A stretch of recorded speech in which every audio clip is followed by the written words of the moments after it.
অত্যাচারিত ব্যক্তি যদি পাপী হয়, অত্যাচারিত ব্যক্তি যদি গুনাহগার হয়, তবুও তার আত্মনাদ, তার কথা আল্লাহর দরবারে কবুল হয়ে যায়। সে তো পাপ করেছে নিজের উপরে, সে গুনাহ করেছে নিজের উপরে, সে ফাজের, সে ফজরি কর্মটা তার নিজের উপরে হয়েছে। এর পরেও সে যদি নির্যাতিত হয়, সে যদি অত্যাচারিত হয়, সে পাপী হলেও তার কথা কবুল হবে।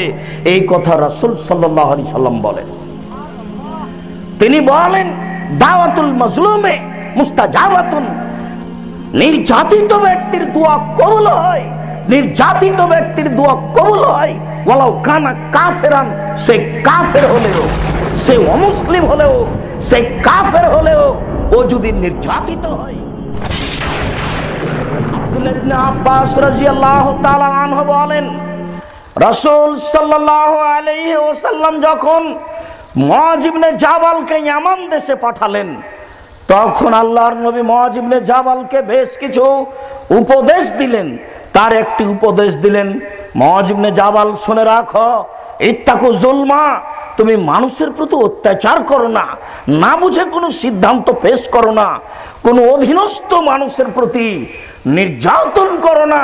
মনে রাখো, ফাইন্নাহু লাইসা বাইনাহু ওয়া বাইনাল্লাহি হিজাব, যদি কার প্রতি অত্যাচার করো তাহলে তার মাঝে আর আল্লাহর মাঝে কোনো অন্তরাল আর থাকে না। অত্যাচারিত ব্যক্তি আল্লাহর দরবারে যা বলবে তাই কবুল হয়ে যাবে। অত্যাচারিত ব্যক্তি আল্লাহর দরবারে যা বলবে তাই কবুল হয়ে যাবে।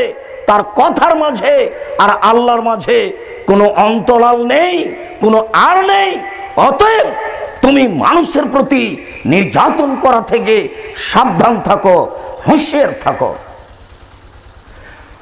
উকবা ইবনে আমির আল জোহানী রাদিয়াল্লাহু তাআলা আনহু বলেন, রাসূল সাল্লাল্লাহু আলাইহি ওয়াসাল্লাম বলেছেন, ইত্তাকু যুলমা, পৃথিবীর মানুষ তোমরা নির্যাতন করা থেকে বেঁচে থাকো, অত্যাচার করা থেকে বেঁচে থাকো।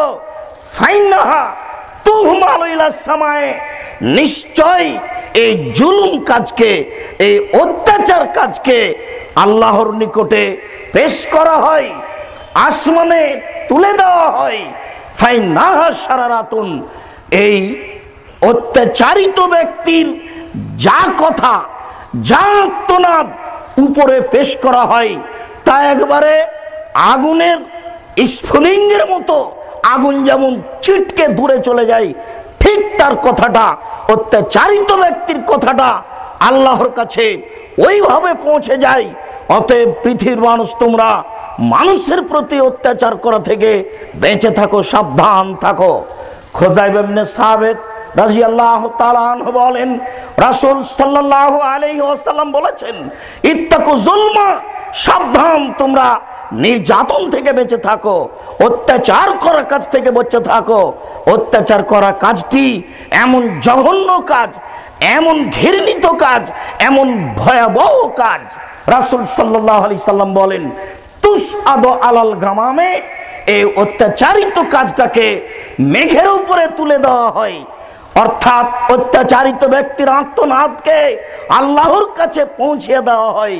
তখন আল্লাহ তাআলা বলেন, ওয়া ইজ্জতি ওয়া জালালি, আমি আল্লাহ আমার মর্যাদার কসম করে বলি, আমি আল্লাহ আমার সম্মানের কসম করে বলি, আমি আল্লাহ আমার উচ্চতার কসম করে বলি, লান সুরান্নাকা ওয়ালাউ কানা বাদা হিনিন, হে অত্যাচারিত ব্যক্তি আমি তোমাকে সাহায্য করব, হে অত্যাচারিত ব্যক্তি আমি তোমাকে সাহায্য করব, অবশ্যই অবশ্যই সাহায্য করব। আমি আল্লাহ আমার মর্যাদার কসম করে বলছি, আমার সম্মানের কসম করে বলছি, আমার ইজ্জতের কসম করে বলছি, অত্যাচারিত ব্যক্তি তুমি, আমি তোমাকে সাহায্য করবই করব, কিছু সময় পরে হলেও। আবু হুরায়রা রাদিয়াল্লাহু তাআলা আনহু বলেন, রাসূল সাল্লাল্লাহু আলাইহি ওয়াসাল্লাম বলেছেন, দাওয়াতুল মাজলুমে, অত্যাচারিত ব্যক্তির দোয়া মুস্তাজাবাতুন, কবুল হয়ে যায়, ওয়ালাউ কানা ফাজেরান ফাইন্না ফুজুরাহু আলা নাফসিহি, অত্যাচারিত ব্যক্তি যদি পাপী হয়, অত্যাচারিত ব্যক্তি যদি গুনাহগার হয়, তবুও তার আত্মনাদ, তার কথা আল্লাহর দরবারে কবুল হয়ে যায়, সে তো পাপ করেছে নিজের উপরে, সে গুনাহ করেছে নিজের উপরে, সে ফাজের, সে ফজরি কর্মটা তার নিজের উপরে হয়েছে। এর পরেও সে যদি নির্যাতিত হয়, সে যদি অত্যাচারিত হয়, সে পাপী হলেও তার কথা কবুল হবে। এই কথা রাসূল সাল্লাল্লাহু আলাইহি সাল্লাম বলেন। তিনি বলেন দাওয়াতুল মাজলুমে মুস্তাজাবাতুন, নির্যাতিত ব্যক্তির দোয়া কবুল হয়, নির্যাতিত ব্যক্তির দোয়া কবুল হয়। ওয়ালাউ কানা কাফেরান, সে কাফের হলেও, সে অমুসলিম হলেও, সে কাফের হলেও, ও যদি নির্যাতিত হয়, কেউ যদি তার প্রতি অত্যাচার করে, আর সে যদি আল্লাহকে বলে আমি নির্যাতিত, আল্লাহ তুমি আমার কথা কবুল করো, হাতে হাতে আল্লাহ তার কথা কবুল করেন, সে পাপী হলেও, সে কাফের হলেও। আবু হুরায়রা রাদিয়াল্লাহু তাআলা আনহু বলেন রাসূল সাল্লাল্লাহু আলাইহি ওয়াসাল্লাম বলেছেন সালাসু দাওয়াতিন মুস্তাজাবাতুন লা শাক্কা ফিহিন্না, তিন শ্রেণীর মানুষের দোয়া কবুল হয়ে যায়, তাতে কোনো সন্দেহ নেই। তিন শ্রেণীর মানুষের দোয়া কবুল হয় আল্লাহর দরবারে, তাতে বিন্দুমাত্র সন্দেহ নেই। সন্দেহাতীতভাবে, নিঃসন্দেহে, সন্দেহাতীতভাবে, নিশ্চিতভাবে তিন শ্রেণীর মানুষের দোয়া কবুল হয়। এক, দাওয়াতুল মাজলুমে, নির্যাতিত ব্যক্তির দোয়া, অত্যাচারিত ব্যক্তির দোয়া, ও যা বলবে সেটাই আল্লাহর দরবারে কবুল হবে, বাস্তবে সময়ের ব্যবধানে আসতে পারে।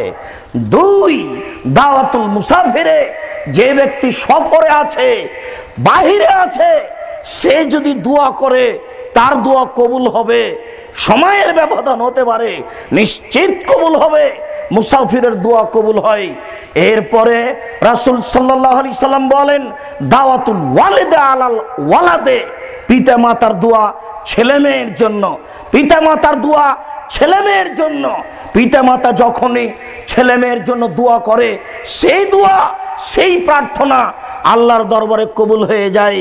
এই কবুল হওয়ার ব্যাপারে কোনো সন্দেহ নেই, নিশ্চিতভাবে কবুল হয়, সন্দেহাতীতভাবে কবুল হয়। এই কথা রাসূল সাল্লাল্লাহু আলাইহি সাল্লাম বলেন। এই জন্য পিতামাতার ব্যাপারে, পিতামাতার জন্য এই বিষয়ে সাবধান থাকা উচিত, তারা যেন ছেলে মেয়ের জন্য কখনো বদদোয়া না করে। ছেলে মেয়ে বুঝে না বুঝে কোনো ভুল করতেও পারে, ছেলে মেয়ের প্রতি বদদোয়া করা পিতামাতার জন্য শোভনীয় নয়।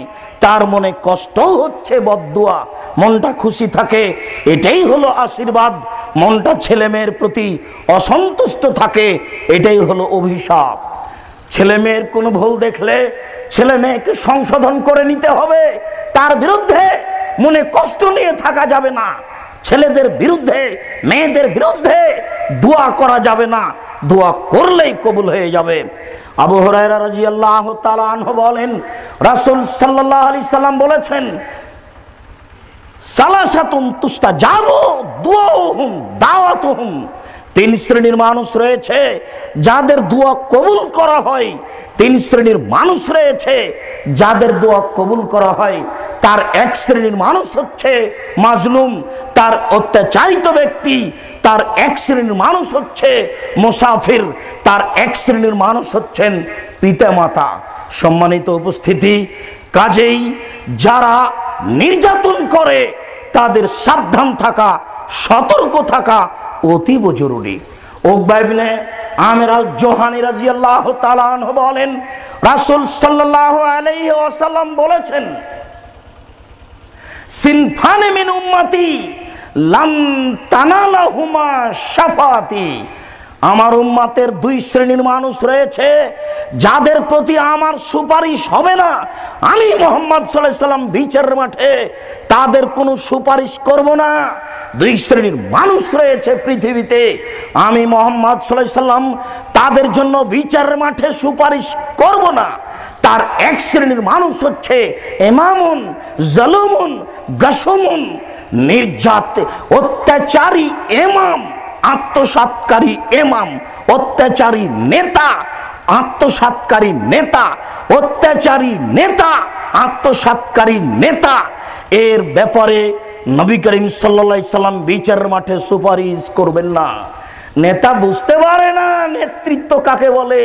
নেতা বুঝতে পারবে না ওই দিন, যেদিন বিচারের মাঠ হবে সেই দিন বোঝা যাবে জুলুম কাকে বলে, সেই দিন বোঝা যাবে নির্যাতন কাকে বলে, সেই দিন বোঝা যাবে অত্যাচার কাকে বলে। সেই দিন বেটা বুঝতে পারবে তার জীবনের ফাজলামি, সেই দিন বেটা বুঝতে পারবে তার জীবনের নোংরামি। সেই দিন কেউ রক্ষা করতে পারবে না, তারই নাম বিচারের মাঠ। এর পরে রাসূল সাল্লাল্লাহু আলাইহি ওয়াসাল্লাম বলেন, ওই ব্যক্তি গালিন, যে ব্যক্তি সীমা লঙ্ঘন করে পথহারা হয়ে যায়, যে ব্যক্তি সীমা লঙ্ঘন করে, কুল্লু গালিন, তার যে ব্যক্তি পথ হারিয়ে দেয়, যে ব্যক্তি অত্যাচার করে, যে ব্যক্তি সীমা লঙ্ঘন করে কাজে কর্মে কথায়, তার ব্যাপারে আমার সুপারিশ হবে না। দুই শ্রেণীর মানুষ আমার সুপারিশ পাবে না বিচারের মাঠে। তার এক শ্রেণীর মানুষ হচ্ছে অত্যাচারী নেতা, তার এক শ্রেণীর মানুষ হচ্ছে কথা ও কর্মে সীমা লঙ্ঘনকারী ব্যক্তি।